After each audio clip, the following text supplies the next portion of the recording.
Hello po, mga kabayan. Kamusta po kayo? Sana po nasa maayos po kayong kalagayan. Si Kamanong po inyong lingkod ay nagbabalik po muli at samahan niyo po at tayo po ay magsama-sama magkomentuhan dito po sa Tambayang Makabayan.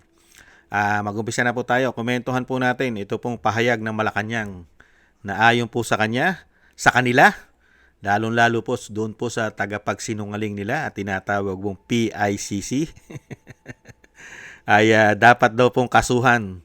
Kasuhan daw po dapat yung mastermind ng false witnesses. Yung mastermind ng nasa likod ng false witnesses, mga kababayan. Ibang klase.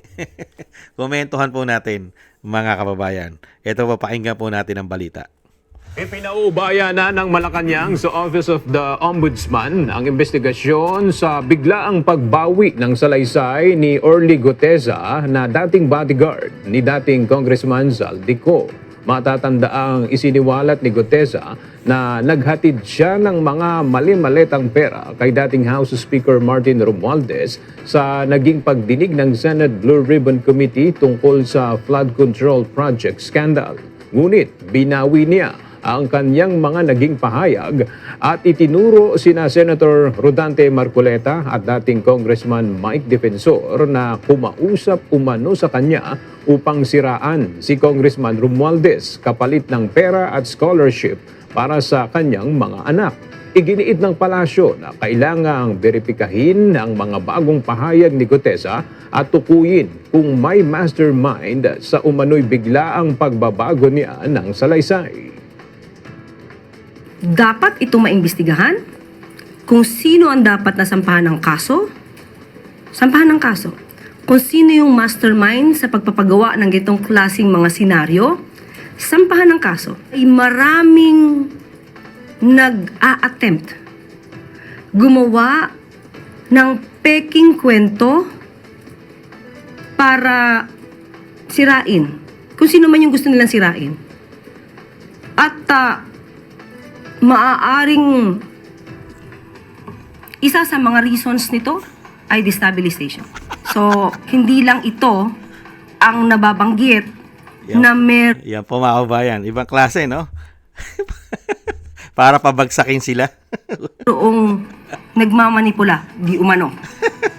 Nagmamanipula sa mga tao para maging false witness. At ang offer ay pera. False witness daw, mga kabayan. Bakit hindi mo rin masabing false ang korupsyon ngayon? False. Mga mali, walang korupsyon ngayon. Ba't di mo masabi sa mga Pilipino na walang nangyayaring talamak at laganap na korupsyon sa panahon po ninyo ng tinatawag na binagong ang Pilipinas? Dapat sabihin mo rin na tinatawag na PICC at tinatawag ding ICC ni Senadora Amy Marcos. Sabihin mo rin sa taong bayan na walang korupsyon nangyayari sa bansa. Kaya lahat po na lumalabas na witness ay false witness. Dahil wala namang korupsyon sa bansa. Kaya sino ituturo nila? Buti pa nga si Chis Escudero. Alam niya kung ano ang ginawa kay Orly Guteza. Alam niya.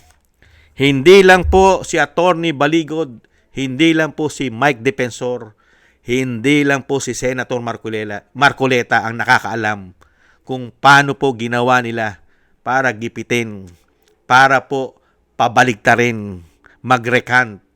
Ito pong si Guteza. Mismo po ngayon yung kakampi nila, di umano, na isa rin daw pong senador ng Malacanang dahil nawalan na po na yag balls at tinatawag ding waiter at tinatawag na keso. Di umano, siya po ay may nalalaman din sa ginawa po kay Orly Guteza. At alam din po nitong tao na ito kung sino po ang ulo, lalong-lalo po sa House of Representatives pagdating po sa pagkontrol ng pera ng taong bayan. Bakit hindi nyo rin imbestigahan ang nalalaman nitong taong ito? Ito po, mga kabayan. At isama nyo na rin sa kakasuhan si Quezon. Dahil isa rin po siya sa nagbunyag kung paano po ang ginawa nito pong tinatawag na tambaluslos kay Orly Guteza. Pakinggan po natin siya.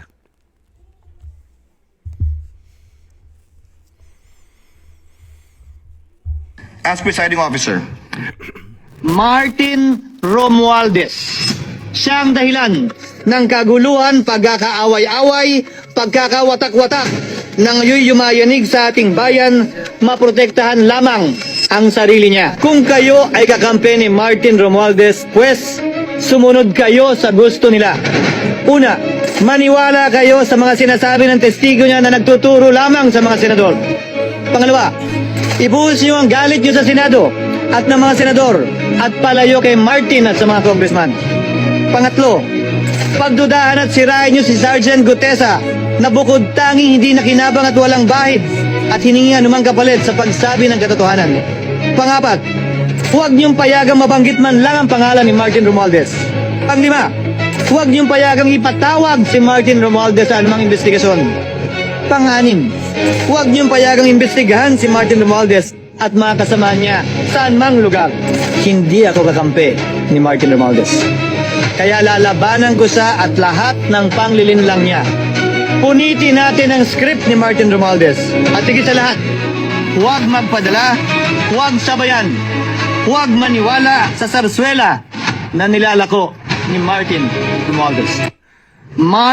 Ang tanong, mga kabayan, hindi ba siya kakampi ngayon ni Martin Romualdez? At hindi ba siya kakampi ngayon ng Malacanang? Itong isa rin pong nagpatotoo. At yan po'y sinabi niya sa kanyang privilege speech sa Senado. Yung ginagawa po ni Martin Romualdez. Grabe pong pagkontrol, mga kababayan. Kontrolado niya lahat ang mga politiko. Kailangan ilihis sa kanya ang issue at hindi siya pwedeng imbestigahan. Nangyari po ba yan? Kailan po ba naimbestigahan si Martin Romualdez? Kahit sa Senate Blue Ribbon Committee. Naimbestigahan po ba yan? Napatawag po ba yan? Ganon din po sa ICI. Ganon din po sa House of Representatives. Nung sila'y nag-iimbestiga pa ng moro-moro, di umano. Wala naman po eh. Hindi nila kayang patawag. Hindi nila kayang imbestigahan. Hindi po ba?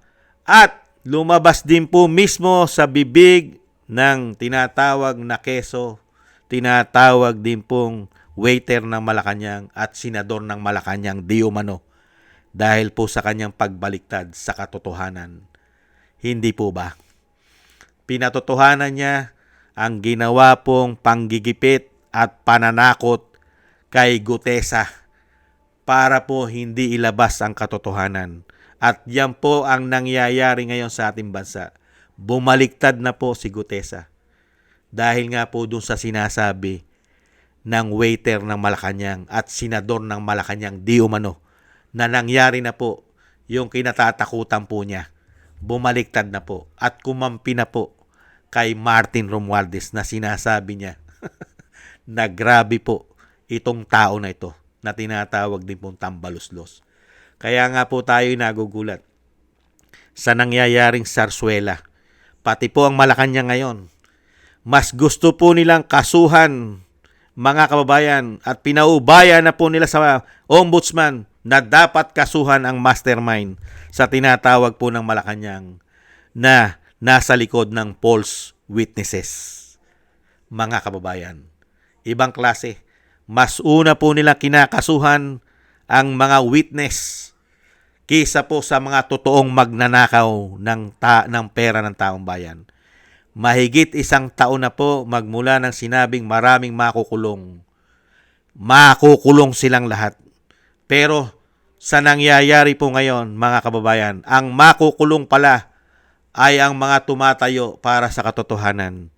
Ang mga lumalabas na witness, mga kababayan, at ang mga nagtatrabaho sa taong bayan para panagutin ang mga magnanakaw.